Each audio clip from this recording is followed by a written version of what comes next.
ऋतिक, जो अपने घर में सबसे बड़ा और इकलौता बेटा है, जिसकी उम्र करीबन 25 साल है, जो एक मछुआरा है। उसका एक छोटे से गांव में मकान है, जो उसका नहीं, उसके माता पिता का है। एक दिन ऋतिक की माता, पता नहीं कहाँ रह गया ऋतिक आज। अगर आज नहीं मिली उसे कोई मछलियाँ तो हम खाएंगे क्या? तुम्हारा बेटा तो बिल्कुल नालायक है। 25 साल का हो गया है लेकिन कुछ भी करना नहीं आता। ख्याली पुलाव पकवाता रहता है, तुम्हें भी और खुद को भी। 4 दिन से तो उससे मछलियां पकड़ी नहीं गई और खुद को कहता है एक अच्छा मछुआरा। ऐसे मछुआरे होते हैं, डर उसे पानी से लगे। अरे आप भी ना जब देखो तब नितिन ऋतिक को भला बुला कहते रहते हैं, जो भी मन में बोल देते हैं। हमारा बेटा कितना अच्छा है। हाँ हाँ जानती हूँ कि थोड़ा कामचोर है, पर एक दिन आप देखिएगा कुछ ना कुछ अच्छा जरूर करेगा। देख रही हो, सुबह से शाम हुआ ही लेकिन अभी तक नहीं आए जनाब। पता नहीं कब आएंगे। ऐसा लगता है आज भी ऐसे ही रहना पड़ जाएगा। ऋतिक एक मछुआरा तो था, परंतु उसे मछलियां पकड़ने का कोई भी शिक्षा नहीं थी। वो बस अपने अनुसार मछलियां पकड़ा करता था। एक दिन ऋतिक जब जाता है मछलियां पकड़ने, तो वो सोचता है कि आज तो मैं कम से कम 10 मछलियां पकड़ूंगा ही पकड़ूंगा। वो नदी के किनारे जाला लेके खड़ा हो जाता है और अपने ख्याली पुलाव पकाते पकाते ये सोचता है, हे भगवान, कब मिलेगी मुझे मछली? 2 घंटे होने को आए लेकिन ऐसा है ही नहीं कि एक मछली फंस गई हो। ऊपर से मेरे पापा जब देखो तब मुझे कुछ ना कुछ कहते ही रहते हैं। कौन बताए उन्हें कि मेहनत से ज्यादा तो दिमाग चलाना चाहिए। अब मेहनत करने से क्या होता है? ऋतिक को लगता था कि मेहनत से कुछ नहीं होता। अगर होता है तो सिर्फ दिमाग चलाने से। अगर व्यक्ति के पास दिमाग है तो वो सब चीज़ें अपने आप कर लेगा।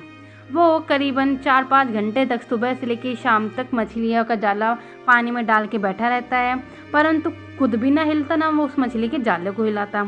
और फिर रात में ये खुद को कह के माना लेता कि मेरी किस्मत ही खराब है, मैंने तो मेहनत करी पर मुझे कुछ मिला नहीं। फिर शाम को ऋतिक अपने घर पहुंच जाता है, जहां पर उसकी माता उसके सामने खड़ी हो जाती हैं। और फिर ऋतिक थोड़ा सा संकोच करते हुए अपनी माता से पूछ ही लेता है कि माता, मेरा भला कैसे होगा, होगा भी या नहीं। तभी ऋतिक के पापा सूर्य भांजी आते हैं और ऋतिक को भला बुरा कहना शुरू कर देते हैं। लो देख लो, आ गया तुम्हारा नालायक लाडला बेटा। देख लो, सुबह से शाम हो गई लेकिन एक मछली नहीं है इसके पास। अरे आप भी जब देखो तब मेरे बेटे को बार बार भला बुरा कहते रहते हैं। आप चिंता ना कीजिए, मेरा बेटा आज नहीं तो कल कुछ ना कुछ अच्छा करेगा, समझे आप? मम्मी, मैं पूरी कोशिश कर रहा हूँ कि कोई चमत्कार हो जाए, मुझे बहुत सारा धन मिल जाए, परंतु पता नहीं क्या है। अरे कोई नहीं बेटा, तेरा सब भला होगा। मेरा आशीर्वाद तेरे साथ है ना, तू चिंता क्यों कर रहा है? उस दिन भी ऋतिक के परिवार वाले भूखे पेट सो जाते हैं। अगले दिन ऋतिक बड़े ही गुस्से में नदी किनारे बैठा होता है और कुछ बड़बड़ा रहा होता है। हे भगवान, हे भगवान, हे भगवान, जिंदगी झंड हो गई है। कुछ भी अच्छा नहीं हो रहा। जब देखो तब कोई ना कोई बातें सुना के चला जाता है। अगर आज मछलियां नहीं पकड़ी ना तो मैं इसी पानी में डूब के खुद को मार दूंगा। बहुत हो गया, अपने पापा की बातें सुन के तो मैं परेशान हो चुका हूँ। ऋतिक अपनी किस्मत को दोष देता और तभी थोड़ी देर में वहाँ पे एक साधु महाराज आते, जो ऋतिक से पूछते, अरे बेटा, तुम खुद को जलमग्न यानी कि मृत घोषित क्यों करना चाहते हो? अरे क्या बताऊं साधु महाराज, मैं सुबह से शाम तक नदी के किनारे बैठा रहता हूँ लेकिन एक मछली मेरे हाथ नहीं आती। मैं परेशान हो गया अपनी जिंदगी से।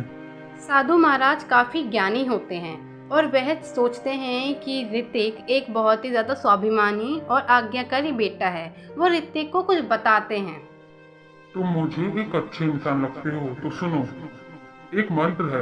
अगर तुम इस मंत्र का जाप करके नदी के बीचों बीच चले जाते हो तो तुम्हें वो मिलेगा जो तुम सच में चाहते हो। ऋतिक बिल्कुल वैसा ही करता है। वह अगले दिन सुबह सुबह नदी के किनारे आ जाता है और अगले दिन मतलब पिछले दिन की सारी बातें जो भी साधु महाराज ने कही होती हैं उससे, वो उन्हें याद करने लगता है कि अगर मैं जाता हूँ तो क्या मेरे को ये चमत्कार मिलेगा, और मिलेगा तो क्या होगा। फिर ऋतिक, चलो, अगर साधु महाराज ने कहा है तो बात में कुछ ना कुछ सच्चाई तो होगी ही। क्या पता आज मेरा ये डर मुझे धनवान बना दे। क्या पता आज मैं अगर ये मंत्र का जाप करूं तो मुझे बहुत सारा धन मिल जाए, मेरे पास हीरे जवाहरात आ जाए। और अगर नहीं आएंगे साधु महाराज तो हैं ही, उन्हें ही पकड़ लूंगा। फिर ऋतिक ज्यादा समय व्यतीत ना करते हुए उस पानी में आ जाता है और फिर बार-बार मंत्र का जाप करना शुरू कर देता है। इस मंत्र का जाप करते करते उसे सुबह से शाम हो जाती है, लेकिन वो देखता है कि उसे अभी तक वो सब कुछ मिला ही नहीं है जिसकी आत्मा वो पानी में कूदा है। लेकिन जैसे जैसे अंधेरा होने लगता है उसके मंत्र की शक्ति बढ़ने लगती है, और जैसे ही मंत्र करीबन 1008 बार वो बोल लेता है उसे वो मिलता है जिसकी उसे उम्मीद नहीं होती। थोड़ी देर में वह पानी से बाहर निकलता है, अपनी आंखें खोलता है, जैसे बंद करके उसको एक सुनहरा सा डब्बा मिलता है। डब्बा नहीं, एक संदूक जो काफी ज्यादा सुंदर है। हे भगवान, इतने सारे सोने के जेवर, मैं तो धन्य हो गया भगवान। साधु महाराज की जय हो, साधु महाराज की जय हो। बोल ही रहा होता है कि तभी वहां पे साधु महाराज जी आते हैं और उससे बोलते हैं, मैं तुम्हें कुछ और भी बताना चाहता हूँ। ये जो धन है वो तुम्हारा नहीं है, तुम्हारे गांव में रहने वाले सेठ राजा कामिकनाथ का है। अगर तुमने उन्हें ये धन नहीं दिया तो आज नहीं तो तुम्हें कल जाके परेशानी होगी, और अगर उन्हें पता चला तो तुम्हें जेल में डाल दिया जाएगा। तो मेरी बात मानो, इस धन को उनके पास लेके जाओ, वो तुम्हें एक अच्छा भला व्यक्ति मान के तुम्हें इसमें से आधा धन खुद ब खुद दे देंगे, क्योंकि वो बहुत धनवान है और दयालु है। लेकिन ऋतिक को उनकी कोई भी बात समझ नहीं आती है और उसे लगता है कि अगर मैं धन लेके गया और मुझे चोर मान लिया तो, या मुझे एक भी रुपया नहीं दिया तो वो करता है कि वो सारा धन बक्सा सहित लेके अपने घर पहुंच जाता है, जिसमें उसके माता पिता देख के उसे चौंकते हुए पूछते हैं। तब वह बोलता है, अरे पिताजी, अरे माताजी, ये हमारा धन है, हमारे लिए ही भगवान ने भेजा है।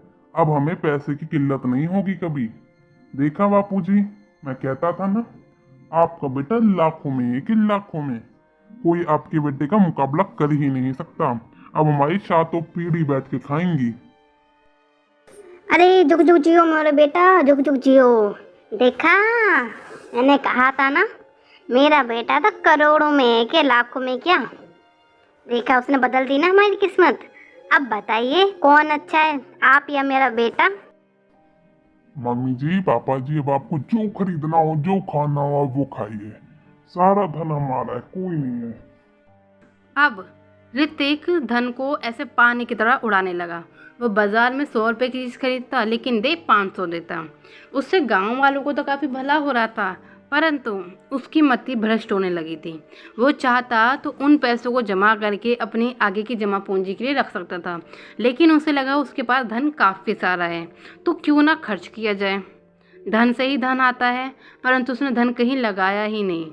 जो सब्जियां उसे 10 रुपये की आराम से मिल रही थी, उसने जानबूझ के उस भाव को बढ़वाया ताकि वो जो 10 रुपये की सब्जी है वो उसे 10,000 की मिले। और वो पैसे की वजह से उसने सब्जियां बेचनी भी शुरू करी और सब्जियां खरीदी भी। अरे बंसीलाल, तू 4,000 की सब्जी पैक कर, समझा? बकवास मत कर मुझसे। अरे तुम्हारे खेतों में कब से बीज पड़े नहीं हैं ऋतिक?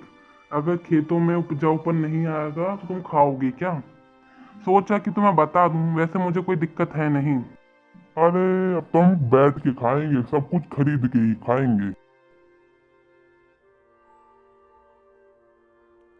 टाइम बीतता रहा और फिर एक दिन ऋतिक की माता उससे बोली, बेटा बक्सा पूरा खाली हो गया है, अभी तो 5 महीने ही हुए हैं। क्या? अब एक भी पैसा नहीं बचा? इतने सारे सोने के सिक्के थे, हीरे जवाहरात के गहने थे, आभूषण थे, सारे बिक गए, सारे खत्म हो गए। अब हमारे पास कुछ भी नहीं है। अरे बेटा, अब हम क्या करेंगे? अब तो तेरे बापूजी तुम पे बहुत गुस्सा करेंगे। वैसे आए पर हमें पानी की तरह बहाए। ऋतिक ने एक प्लान बनाया। उसने कहा कि मैं फिर से अगले दिन उसे साधु महाराज के पास जाके मिलूंगा और उनसे इस बात को कहूँगा, क्योंकि गांव के राजा के सैनिक भी उस धन दौलत को ढूंढ रहे थे जो उनकी नदी में गिर चुकी थी। उन्हें पता चला था कि किसी व्यक्ति के घर में है। अब ऋतिक हर जगह से फंस चुका था। वह आता है जंगल के बीचों बीच और साधु महाराज को चिल्ला चिल्ला के आवाज़ देने लगता है, लेकिन कोई नहीं आता। तब वह उस नदी के पास जाके खड़ा हो जाता है। तभी थोड़ी देर बाद साधु महाराज जी आते हैं और उससे बोलते हैं, क्यों, क्या हुआ? धन खत्म कर दिया? समझ नहीं आ रहा कि आगे क्या करोगे?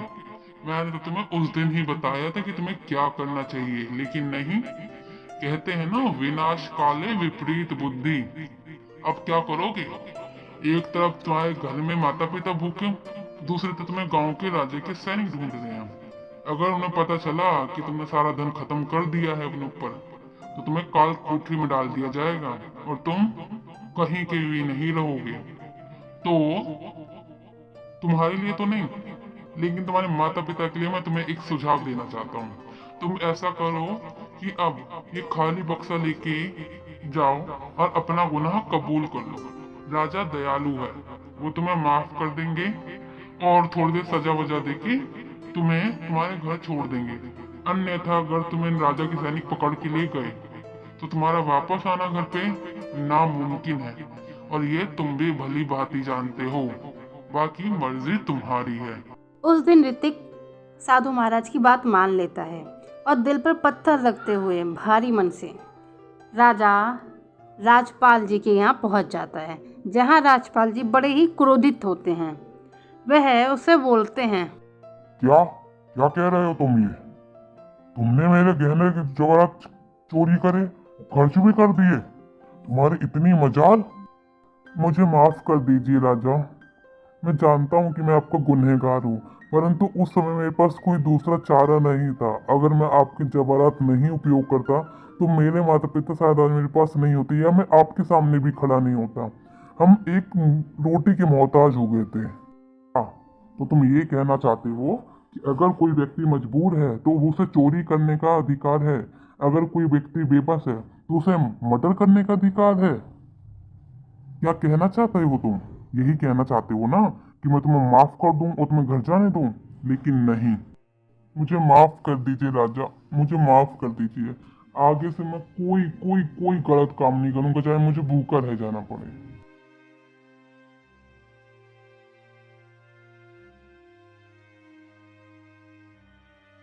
ऋतिक अब काल कोठरी में बंद हो जाता है।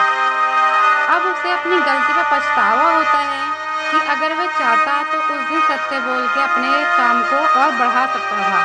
राजा खुश होकर उसे वो सब कुछ दे देते जो उसका हक था। एक तरफ मैं यहाँ पे परेशान हूँ, दूसरी तरफ मेरे माता पिता मुझे ढूंढ रहे होंगे। उन्हें तो पता भी नहीं है कि मैं यहाँ पे बंद हूँ। हे भगवान, मेरी किए की सजा उन्हें मत देना। और मैं आपसे वादा करता हूँ कि आज के बाद मैं कभी कोई गलत काम नहीं करूँगा। सत्य के रास्ते चलूंगा, चाहे कठिन ही क्यों ना हो। ऋतिक काल कोठरी में रात भर बंद रहता और दिन में वह राजा के खेतों में काम किया करता, ताकि जो कोई भी काल कोठरी में लोग बंद हैं उनको भी राशन पानी मिल सके। ऋतिक की जिंदगी करते करते 4 से 5 महीने बीत चुकी थी और वहीं उसके घर में उसके माता पिता उसको लेकर काफी परेशान थे। देखिए ना, करते करते पूरे 2 से 4 महीने बीत गए हैं। पता नहीं हमारा बेटा कहाँ गया। आप भी कुछ नहीं कर रहे हैं, कोई खबर ही नहीं आ रही। पता नहीं वो ठीक है, कहाँ है, कैसा है। अरे मेरी क्या गलती? मैंने तो पहले ही कहा था कि तुम्हारा बेटा सही नहीं चल रहा है। कर दिया था ना उसने कांड। जब वो चाहता तो वो उस व्यक्ति का सामान उसे दे सकता था ना, हीरे जवाहरात जो लाया के उसने खर्च करे। लेकिन नहीं, विनाश काले विपरीत बुद्धि जो थी उसकी। ऋतिक के माता पिता दोनों ही काफ़ी परेशान थे, क्योंकि उन्हें समझ नहीं आ रहा था कि उनका बेटा 4 महीने से कहाँ गायब है। वहीं गांव के दूसरे कोने में एक बिरजू और गंगू नाम के व्यक्ति रहते थे। गंगू बिरजू से कुछ बोलता है। सुन, मैं सोच रहा हूँ कि राजा की हवेली लूट लेते हैं, बहुत सारा धन है उसके पास। अरे भाई, धन तो बहुत है, लेकिन अगर पकड़े गए ना तो जान से जाएंगे, काल कोठरी में नहीं जाएंगे, जान ही ले लेगा हमारा तो राजा। मैं तो नहीं चाहता अपनी जान पे बात आए, छोटी मोटी चोरी ही बहुत है। अरे तू पागल है क्या? छोटी मोटी चोरी करेगा हमेशा डर बैठा रहेगा, कब पकड़ा जाए, कब पकड़ा जाए। एक बार में लंबा हाथ मारते हैं, पकड़े भी गए तो भी ठीक, नहीं पकड़े गए तो पूरी जिंदगी का आराम। गंगू बिरजू को मना लेता है चोरी करने के लिए, और बिरजू भी खुशी खुशी मान जाता है, क्योंकि वह भी जानता है कि छोटी मोटी चोरी से कुछ नहीं होने वाला। दूसरी तरफ काल कोठरी में बंद ऋतिक अपने कर्मों में पछता रहा होता है, और उसे सिर्फ एक मौका चाहिए होता है कि जब वह ये साबित कर सके कि अब उसने अहिंसा और असत्य का रास्ता छोड़ दिया है। गंगू और बिरजू हवेली में चोरी तो करते हैं, परंतु वह सारा का सारा इल्ज़ाम डाल देते हैं ऋतिक पे, और वह भी काल कोठरी में बंद हो जाते हैं, और ऋतिक को भी अपने काम में शामिल करने की कोशिश करते हैं। अरे भाई कब से बंद है तू? ये तो अच्छा मुर्गा मिल गया। ऋतिक सुन, हमने ना महल से काफी सारे पैसे चुराए हैं, अब तेरे साथ ही हम हैं तो हमने सोचा तुझे भी शामिल कर लें। तो अगर तू ये सारा जुर्म अपने ऊपर ले लेगा ना तो मैं वादा करता हूँ कि आधा हिस्सा मैं तुझे दे दूंगा चोरी का। बाकी जैसे ही मैं कोशिश करता हूँ कि तुझे मैं यहाँ से भगा दूँ, तो भाग के अपने माता पिता को लेकर कहीं सेटल हो जाइयो। बता, डील मंजूर है? नहीं भाई नहीं, मैं जानता हूँ कि लालच बुरी बला है, और एक लालच के चक्कर में मैं पूरी जिंदगी काटना नहीं चाहता। तुम्हारी चोरी तुम्ही को मुबारक। चाहे तुम मुझे लाख रुपया दे दो, करोड़ रुपया दे दो, सोना दे दो, हीरे जवाहरात दे दो, लेकिन मैं अब कभी भी अहिंसा का रास्ता नहीं चुनूंगा। मैंने सोच लिया है कि चाहे मैं भूखा सो जाऊं, लेकिन मैं कभी भी अपने माता पिता का नाम और सर झुकाऊंगा नहीं। मैंने छोटी सी गलती करी जिसकी वजह से मुझे अभी तक सजा मिल रही है। तुम्हारे कहने पे मैं बड़ी गलती कर लूं? पागल समझते हो तुम मुझे? अरे इसमें गलती क्या? अरे पैसा होगा तो माँ बाप भी खुश रहेंगे, पैसा नहीं है तो जिंदगी बेहाल है। अभी भी काल कोठरी में ही है ना, आगे भी काल कोठरी में रहेगा, तब पैसा तो गंगू और बिरजू ऋतिक को मनाने की काफ़ी कोशिश करते हैं, परंतु ऋतिक नहीं मानता। तभी ऋतिक के पास राजा आते हैं और उससे कंफर्म करते हैं कि उसने इस बार चोरी की है कि नहीं। लेकिन ऋतिक इस बार जो भी सत्य होता है वो सच सच राजा को बता देता है कि गंगू और बिरजू ने ही मुझे आधा पैसे का ऑफ़र दिया था, लेकिन मैंने उनके संदेश को ठुकरा दिया, और मैं चाहता हूँ कि मैं जितनी भी ज़िंदगी जीऊँ सिर्फ सत्य की राह पे जीऊँ और कोई भी गलत काम नहीं करूँ। माफ करना, पर मैं अब कोई भी अहिंसा या असत्य का काम नहीं करूँगा राजा जी। और मैं ये नहीं कह रहा कि आप मुझे यहाँ से निकाल दीजिए, पर अब मैं कोई भी गुनाह कबूल नहीं करूँगा जो वो लोग मेरे पे इल्जाम लगा रहे हैं। गंगू और बिरजू, तुम दोनों की इतनी हिम्मत कि तुम मेरे से दगा कर रहे थे। तुमने कहा कि ऋतिक ने चोरी करी है, परंतु ऐसा बिल्कुल भी नहीं था। चोरी तो तुम दोनों ने की थी, और मेरे पूरी हवेली का सोना अपने अंदर जब्त कर रखा है, और मुझे उल्लू बनाने की सोच रहे थे। तुम्हारा समय ख़त्म, अब रहना इस काल कोठरी में और कभी भी सूरज देख नहीं पाओगे। और ऋतिक की बात रही तो ऋतिक ने बेशक पहले चोरी करी है, लेकिन उसने अपनी चोरी का गुनाह कबूल करा, उसे सज़ा भी मिल चुकी है, और तुम दोनों ज़्यादा दिमाग चला रहे थे। अब बस हो गया बहुत। गंगू और बिरजू ने बहुत चालाकी से ऋतिक को फंसाने की कोशिश की थी, परंतु ऋतिक इस बार लालच में नहीं आया। वह जानता था कि लालच बुरी बला है। अगर आज उसने लालच दिखा दिया तो आज नहीं तो कल उसे इसकी भरपाई करनी पड़ेगी, और हर गलती दोबारा मौका नहीं देती। उसने पहले ही एक बार गलती कर दी थी, जिसकी वजह से वो अभी तक काल कोठरी में बंद था। वो दोबारा कोई भी गलती नहीं करना चाहता था। उसने राजा को सब कुछ सच सच बचाया।